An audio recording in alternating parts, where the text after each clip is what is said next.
好，大家好，我是家两位黄哥。这是网友发过来的一块电冰箱主板，说是不通电。我刚才大概观察了一下，首先发现这边有个电阻炸掉了，背面的铜箔好像也烧断了。这个问题啊，应该还是出在开关电源，但是损坏的比较严重，不知道能不能够修好啊？下面我们就来检查一下。好，我们先来看一下炸掉的这个电阻到底是起什么作用的。这边是接在300伏6伏电容的负极，也就是接地，另外一端是接在这颗莫斯管的延极。莫斯管延极到电源芯片之间的铜箔已经烧断了，那么这个电阻啊，应该就是电流检测电阻。它的延极通过一个102的电阻接在这颗六角芯片的第4角，芯片的第一角和第二角好像已经烧断了。好，我们先来检测一下这颗莫斯管啊，也就是开关电源的开关管，看一下有没有短路。感觉已经短路了啊，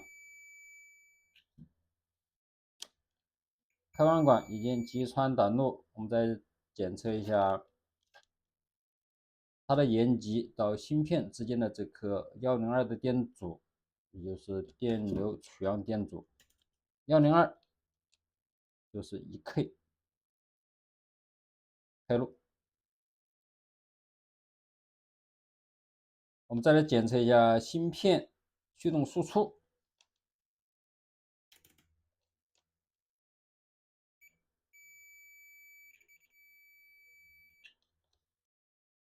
应该用电阻档来检测啊，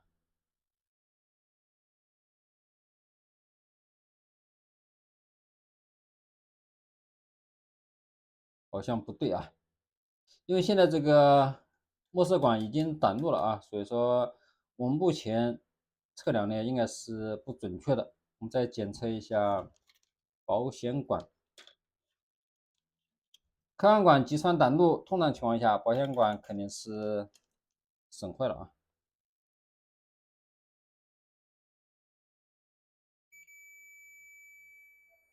这种情况很少见啊，保险管居然还是好的。我们再检测一下300伏6伏电容两端。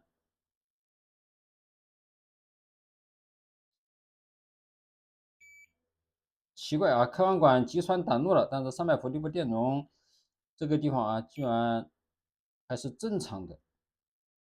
难道是开关变压器的初级扰阻又开路了吗？啊，这边还有一颗电阻啊，根据这个色环来看呢，应该是一个40几 K 的啊。我们来看一下这边，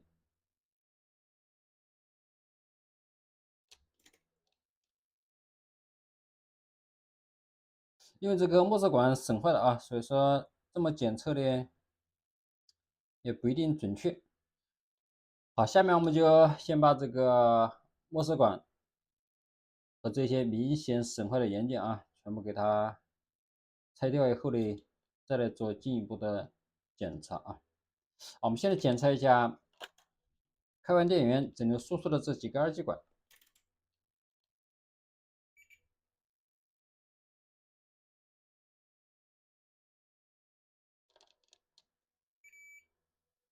正常的啊，因为它这个地方有一个负载电阻。OK，好，下面我们就把这一部分电路损坏的元件啊，先给它拆掉。花费了几分钟的时间，这几个明显损坏的元件就已经全部拆下来了。我们刚才检查，以为这颗电阻是300伏给开关变压器供电的这个电阻啊，其实不是的啊，这是一个尖峰吸收回路的元件。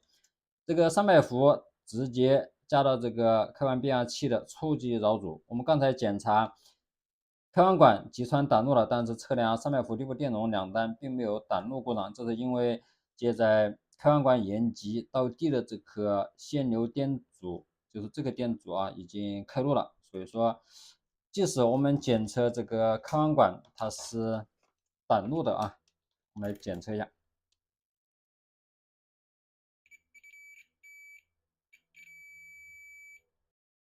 但是由于它延极对地所接的这颗线路电阻开路了，也就是开关管的漏极对地没有回路了，所以说就会出现我们测量开关管它是计算短路的，但是呢300伏6个电容两端并没有短路过长。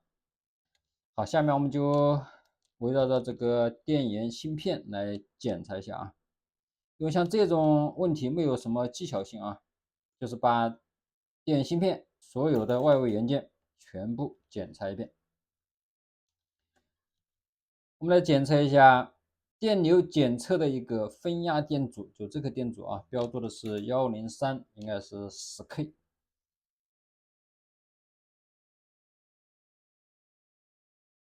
这个电阻已经开路了啊。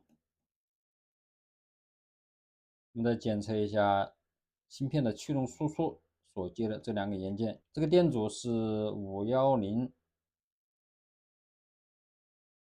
不对啊。那么这种情况呢，不管这个电阻有没有问题，但是这颗二极管肯定是已经损坏了。我们再来检测一下键缝吸收回路的这颗二极管，应该是 OK 的。这边二次供电，先检测一下二次供电的这颗稳压二极管，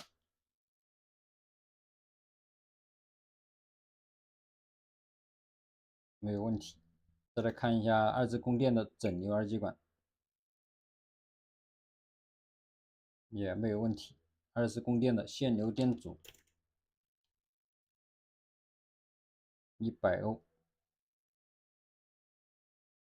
，OK。好，下面我们就把这些损坏的元件啊，全部给它换成新的，然后直接来通电测试。啊，经过了几个小时的努力，这些损坏的元件就已经全部更换了。刚才在清洗这个电路板的时候，结果发现光偶炸成了两半。反正现在已经把这些元件啊全部换好了。下面我们就直接上电啊，看一下这个开关电源能不能够正常工作了。如果还有问题的话，那就比较麻烦了。千万不要扎机，我们闭着眼睛来上电。上电后没有听见异常的声音啊，就没有发现异常情况。下面我们就来检测一下它的电压。这个板子我刚才看了一下啊，它应该是有2路电压输出啊。我们现在检测一下这组 ，OK， 没有问题了啊。再检测一下这一组。